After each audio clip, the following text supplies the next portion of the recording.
मुल्क में अगर कोई भी मसला हो रहा हो ना और वफाक और सिंध के दरमियान लफ्ज़ी जंग ना छिड़े, ऐसा तो हो ही नहीं सकता। सिंध हुकूमत और मरकज़ के दरमियान लॉकडाउन का नफाज भी अब मुतनाज़ नुक्ता बन चुका है। अच्छा, वज़ीर आला सिंध जो हैं उन्होंने सुबह में लॉकडाउन का ऐलान किया तो इस पर हुकूमती हलकों से फौरी रद्द-ए-अमल आ गया, जिस पर इल्ज़ामात का वही पुराना खेल जो है वो शुरू हो गया। हमने देखा कि वफाकी वज़ीर इत्तला फवाद चौधरी ने साफ कह दिया कि सूबाई हुकूमत को मुकम्मल लॉकडाउन की इजाज़त नहीं दी जाएगी। और इस पर बिलावल भुट्टो जरदारी ने वफाकी हुकूमत को तनकीद का निशाना बनाया और कहा कि कराची में कोरोना वायरस से हालात भारत जैसे हुए तो इसके जिम्मेदार इमरान खान होंगे। बिलावल भुट्टो ने क्या कहा, आपको सुनाते हैं। भारत के साथ बॉर्डर खोला था, भारत में पैंडेमिक रूज पे था और उसकी वजह से ये डेल्टा वेरिएंट पाकिस्तान में शामिल हुआ था। वफाकी हुकूमत का जिम्मेदारी है कि वो हर पाकिस्तानी का ख्याल करे। हमारा ख्याल करने के बजाय वो सिंध के अवाम की बेइज्जती करवा रहे हैं, हमें जाहिल कहा जा रहा है। कराची में इस मुल्क का सबसे बड़ा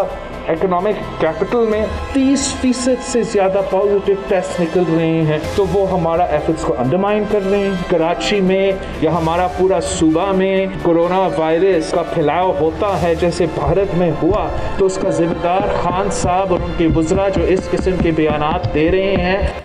अच्छा, बिलावल साहब की गुफ्तगू आपने सुनी है। इस सारे मामले में वज़ीर आज़म इमरान खान भी आ गए हैं। गुज़िश्ता रोज़ वज़ीर आज़म इमरान खान जब आवाम से टेलीफोनिक सवालात के जवाबात दे रहे थे बराह रास्त, उन्होंने लॉकडाउन की मुखालिफत की। उन्होंने कहा कि सिंध हुकूमत के लिए पैगाम है कि अगर लॉकडाउन करेंगे तो लोग भूखे मरेंगे। वज़ीर आज़म साहब ने क्या कहा, आपको वो सुनाते हैं।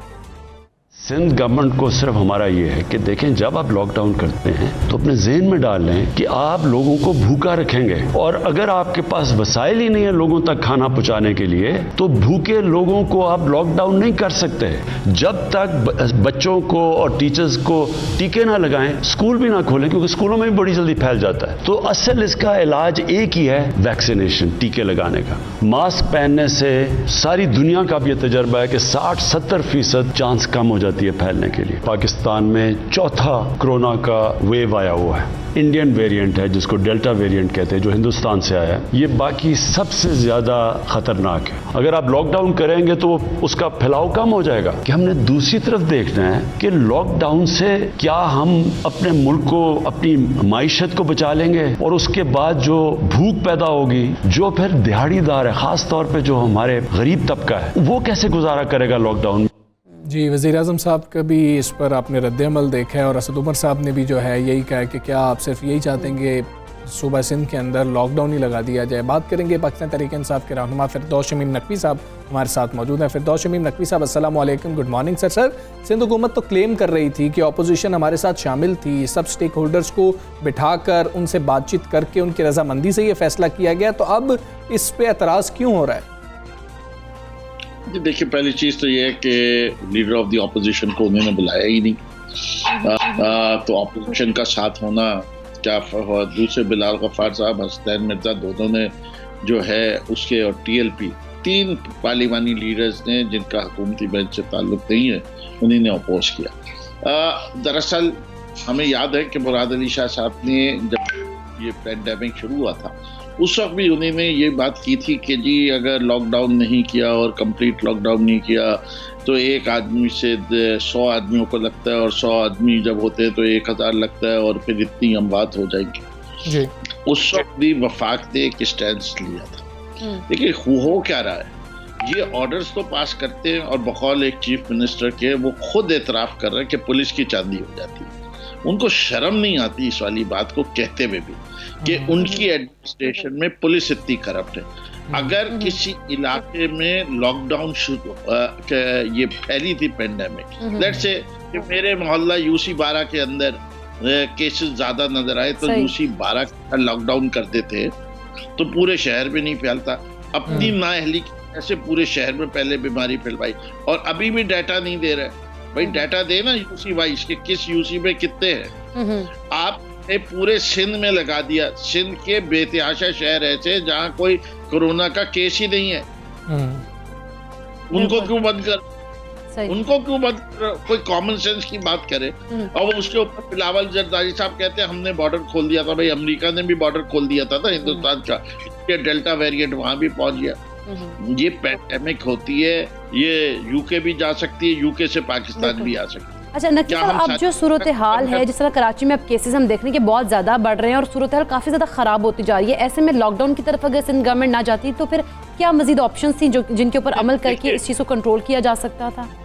देखिए प्लीज अंडरस्टैंड, ये कोई नहीं कह रहा कि लॉकडाउन नहीं होना चाहिए, हम कह रहे हैं लॉकडाउन स्मार्ट होना चाहिए। स्मार्ट लॉकडाउन का मतलब ये है कि जिन जिन लोगों की वैक्सीनेशन हुई भी है उनको जिंदगी गुजारने दें normal, we'll take the risk कि उनके ऊपर इफेक्ट जो है वो बगैर वैक्सीनेशन वाले लोगों के मुकाबले में 10% होता है।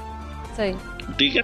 तो वैक्सीनेटेड लोगों को नॉर्मल जिंदगी, जहाँ काम कर रहे हैं, रोजी कमाते हैं, अगर वो मजदूरी करते हैं, ठेला लगाते हैं, तो उससे एक फायदा तो ये होगा, सब लोग वैक्सीनेशन की तरफ जाएंगे। एक दूसरी चीज ये है कि जो लोग ओपन एयर में काम करते हैं उनको SOPs फॉलो करवाए जाए और उनसे कहा जाए कि आप जारी रखें। कैसे? फॉर एग्जांपल कंस्ट्रक्शन इंडस्ट्री को नहीं बंद कीजिए। तीसरे वो इदारे जिन्होंने एक्सपोर्ट से थे उन्होंने सारे अपने एहतियाती तदाबीर ली, इंडस्ट्रीज बहुत सारे ग्रुप्स है जिन्होंने पूरी लेबर फोर्स को अपना वैक्सीनेटेड कराया हुआ है, वो बंद करने का कोई जवाब नहीं पैदा होता। ट्रांसपोर्ट को बंद नहीं कीजिए, उसमें सिर्फ वैक्सीनेटेड लोगों को बैठने की इजाजत दीजिए, ठीक है। बाकी जो नॉन वैक्सीनेटेड है वो अपनी प्राइवेट व्हीकल यूज करें, मोटरसाइकिल है, और उनको भी दफ्तरों में नहीं आने दिया जाए जब तक वो वैक्सीनेशन नहीं कराए। हम ये कब करें कि कोई तदाबीर न की जाए इसकी रोकथाम? हम कह रहे हैं आप जरा सोच समझ के देखिए, ये बहस बहुत पुरानी चल रही है। मैं कहता हूँ कि बाजार जो है 24 घंटे खोल दो तो रश कम हो जाएगा, और एक ये है कि बाजार को बंद कर दो जल्दी, तो हम तो दूसरे वाले के फेवर में हैं। इसे के गोश्त तो खरीदने जाते ही हैं लोगों ने, आप उनसे गोश्त वो 6 से 6 12 घंटे खरीदवाए या 6 से 6 24 घंटे खुली हुई हो दुकान, तो रश किस में ज्यादा होगा, 12 घंटे में या 24 घंटे? लेकिन यही मशवरा आपका ना विफाक मान रहा है, ना ही ये जो आप मशवरा दे रहे हैं ये ना पंजाब के अंदर इम्प्लीमेंट हुआ, ना KP के अंदर इम्प्लीमेंट हुआ। ये तो सारों को एक जैसा ही लगा कि 6 बजे बंद कर देना चाहिए। नहीं, देखिए ऐसा नहीं हुआ है। देखिए दुकानें भी बंद करने की कुछ और वजूहात भी होती है। एक तो दुकानदार नहीं 24 घंटे खोलने को तैयार, दूसरी ये कि उसके आवर्स बढ़ाने की। ये जो मिसाल मैं दे रहा था समझाने के लिए दे रहा था कि मैक्सिमम ऑपरेटिंग आवर्स किए जाए। तो पंजाब लाहौर में इस वक्त जो है दुकानें रात के 10 बजे तक खुली है, सुबह 6 से 10 बजे तक। नहीं, जब हालात खराब थे तब यहाँ पर भी बंद कर दिया गया था ना, तो तकरीबन स्ट्रेटेजी एक जैसी है। लेकिन नकवी साहब, एक और अहम मामला है, सिंध गवर्नमेंट ये कहती है कि जब आप लोग पंजाब के अंदर, आपकी गवर्नमेंट है, हालात खराब होते हैं, आप फैसला करते हैं कि लॉकडाउन लगा दिया जाए, ईद उल फितर पे लगाया गया, बाकी सूबों के अंदर लगाया गया, तो हमें भी फैसला करने दें, हमें भी अपने सूबे का पता है कि हालात कितने खराब हैं, तो हम भी यहाँ पर दुरुस्त फैसला कर रहे हैं। तो इस पर आप क्या कहेंगे? जी देखिए, जो भी फैसले पंजाब की हुकूमत ने किए उसने NCOC से अप्रूवल लेके किए, तो हम भी सिंध हुकूमत को कह रहे हैं कि आप एक इदारा हमने बनाया और हम उस इदारे के we are very proud of our NCOC कि उसने इस तरीके से इस पैंडेमिक को डील किया कि सारी दुनिया मानती है कि पाकिस्तान ने जिस तरीके से पैंडेमिक को हैंडल किया वो दुनिया के बेहतरीन ममालिक में आता है। आप उसकी लिस्ट में देख ले, पाकिस्तान से ऊपर सिर्फ 2 मुल्क है, एक का नाम हांगकांग, एक का नाम न्यूजीलैंड है, दोनों की आबादी करोड़ से कम की है। 22 करोड़ का मुल्क होके जिस तरह हैंडल किया है। देखिए, आपको अगर कोई मसला लाहक होता है तो आप किसके पास जाते हैं? एक्सपर्ट के पास जाते हैं। अब ये एक्सपर्ट बिलावल भुट्टो जरदारी कैसे हो गए और मुराद अली शाह? अच्छा, जिन डॉक्टरों को बिठा के, चाहे वो बारी हो, चाहे कैसर साहब हो, चाहे दूसरे डॉक्टर्स हो, शुरू पैंडेमिक में अगर हम उनके हिसाब से चल लेते तो हमारा हाल वही होता जो इंडिया का हुआ कि मोदी साहब ने कह दिया कि जी आप जो है बस लॉकडाउन, और ना ट्रेन से वापस घर जाने का इंतजाम किया, करोड़ों लोग बेरोजगार हो गए। इंडिया की मईशत जो है वो +8%।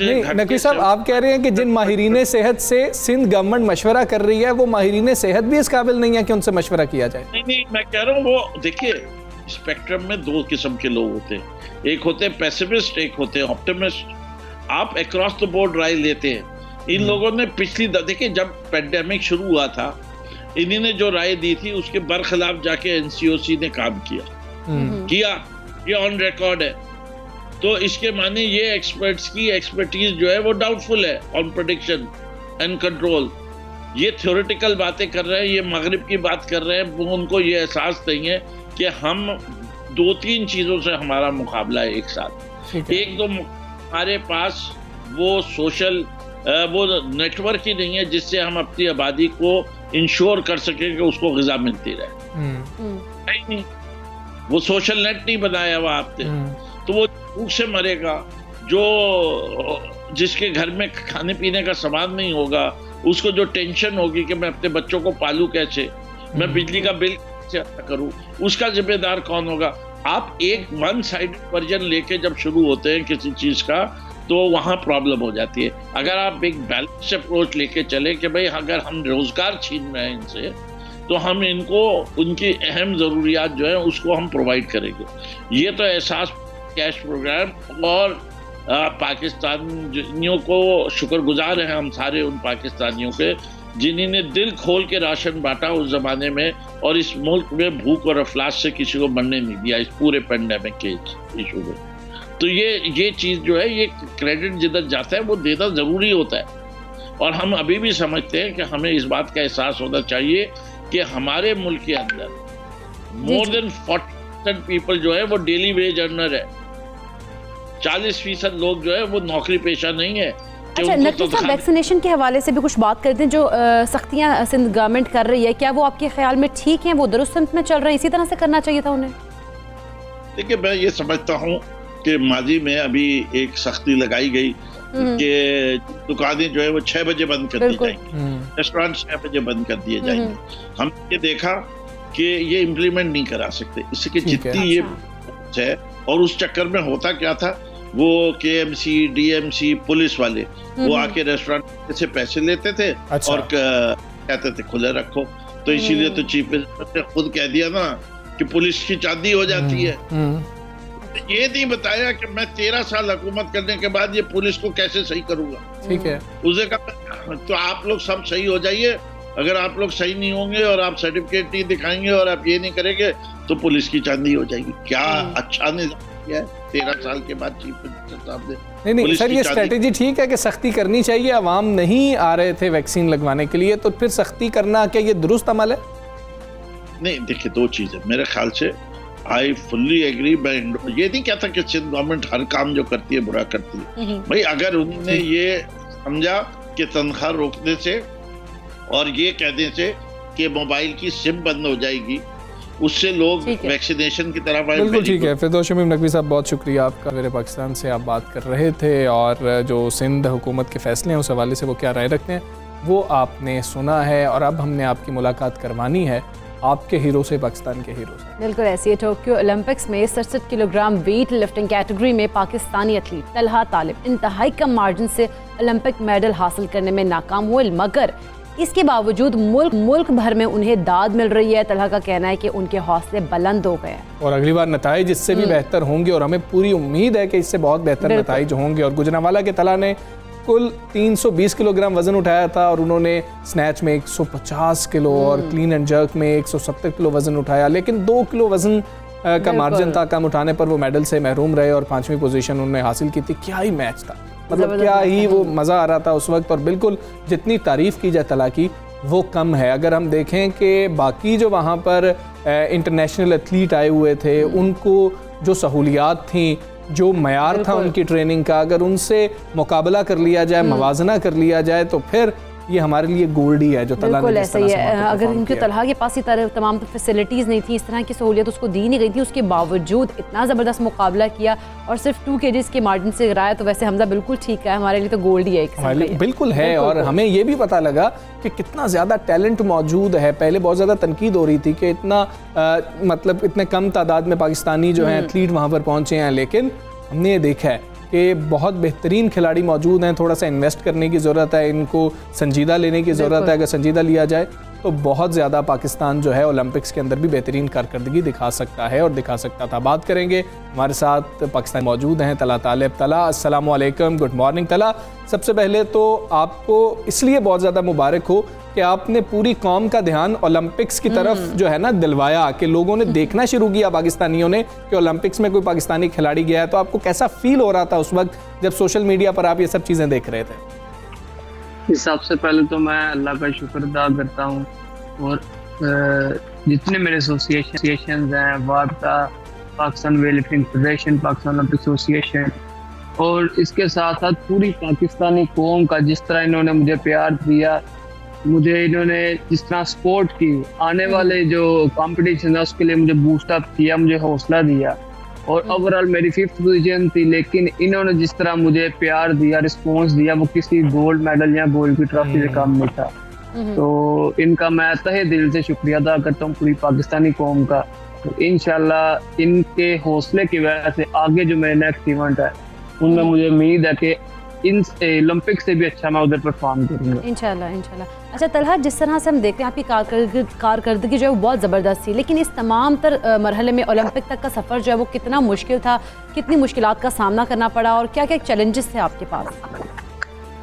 जिस तरह बाकी एथलीट्स हैं, जो चाइना का मैं आपको मिसाल दे देता हूँ, चाइना के जो एथलीट है उनके पास हर किस्म की फैसिलिटीज है, उनके ट्रेनिंग कैंप लगातार लगते हैं, उनके पास फिजियो, डॉक्टर, हर चीज है।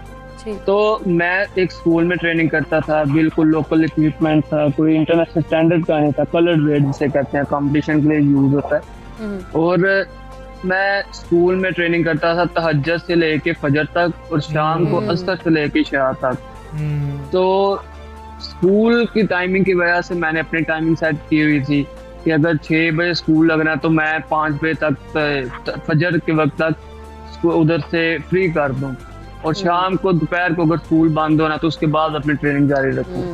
और 2-3 घंटे सुबह और 4 घंटे मैं शाम को ट्रेनिंग करता था। अगर बारिश हो गई है तो मैं बिल्कुल ओपन एरिया था, ऊपर कोई छत नहीं थी, बारिश हो गया तो मेरी ट्रेनिंग बंद है, ज्यादा गर्मियां तो ट्रेनिंग बंद है, ज्यादा सर्दियां तो मेरी ट्रेनिंग बंद है। तो काफी मुश्किल था मेरे लिए, लेकिन फिर भी अल्हम्दुलिल्लाह स्ट्रगल की। एक उम्मीद थी कि पाकिस्तान को ओलंपिक में रिप्रेजेंट करना, सिर्फ रिप्रेजेंट नहीं, अच्छे से अच्छा परफॉर्म करना ताकि पूरी दुनिया में पाकिस्तान की पोजीशन बने। अच्छा, बिल्कुल आपने पूरे पाकिस्तान से नहीं सिर्फ पूरी दुनिया से जो है बहुत ज़्यादा तारीफ हो रही थी और बार बार कैमरा तला के ऊपर जा रहा था और उनके नाम के ऊपर बार बार बात हो रही थी, कमेंटेटर्स भी बार बार जिक्र जो है उसमें तला का कर रहे थे। हम जब लाइव उसको देख रहे थे तो हमें भी बहुत अच्छा महसूस हो रहा था। एक बात आपके हवाले से सामने आई थी कि आपके साथ कोच वहाँ पर पाकिस्तानी मौजूद नहीं थे, आपको किसी और कोच से मदद लेनी पड़ी थी, ये बात दुरुस्त थी?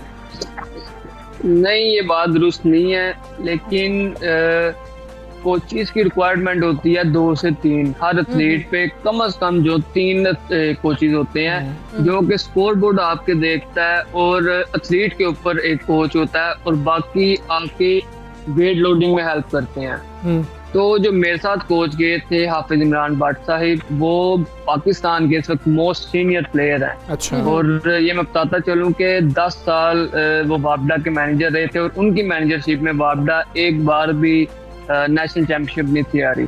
तो ये मेरे लिए एजाज की बात थी कि मोस्ट सीनियर कोच मेरे साथ ओलंपिक्स पे गए थे, उन्होंने अपना एक्सपीरियंस शेयर किया।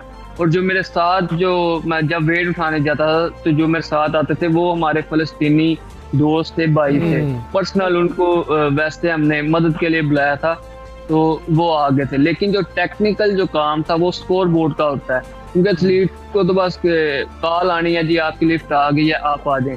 लेकिन जिस तरह मैनेज करना होता है स्कोर बोर्ड को कि लिफ्ट आपकी किस तरह ऊपर नीचे हो रही है और साथ साथ एथलीट को बताते हैं कि इतना टाइम रह गया, इतना सांस आप ले लो, आप लिफ्ट लगा लो इधर वार्म अप में, वो सारा हाफिज इमरान भट्ट साहब कर रहे थे। सही सही। अच्छा तलहा, आप इस बारे में बताइएगा कि जो मुतल्लिका स्पोर्ट्स हुक्काम है उसकी जानिब से आपको कितनी ज़्यादा सपोर्ट हासिल थी और आप जब उनसे सहूलियात की जिक्र करते थे तो आपको क्या जवाब देते थे फिर?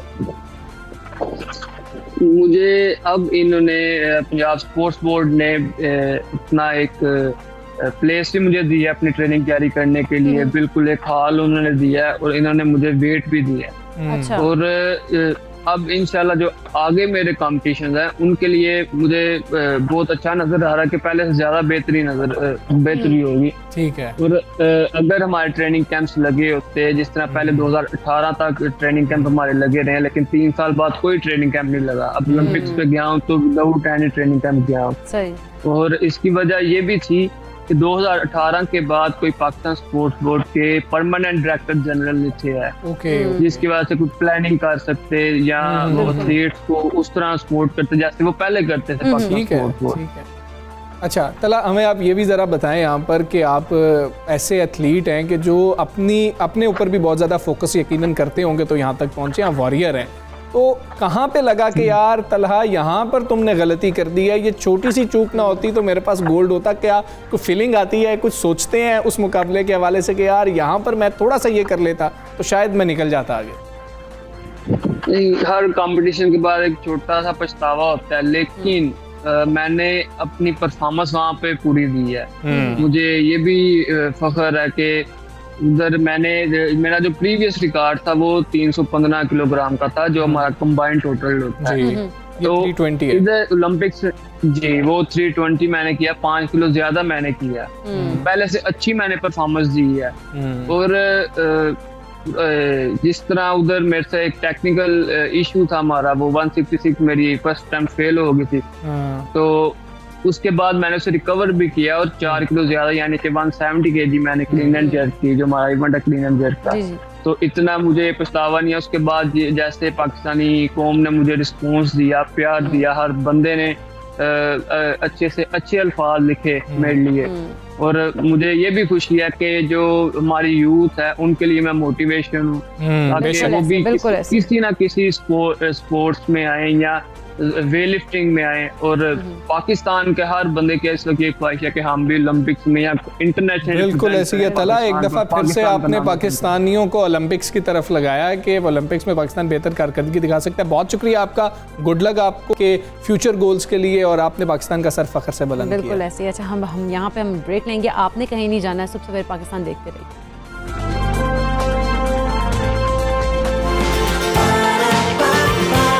सुबह सवेरे पाकिस्तान।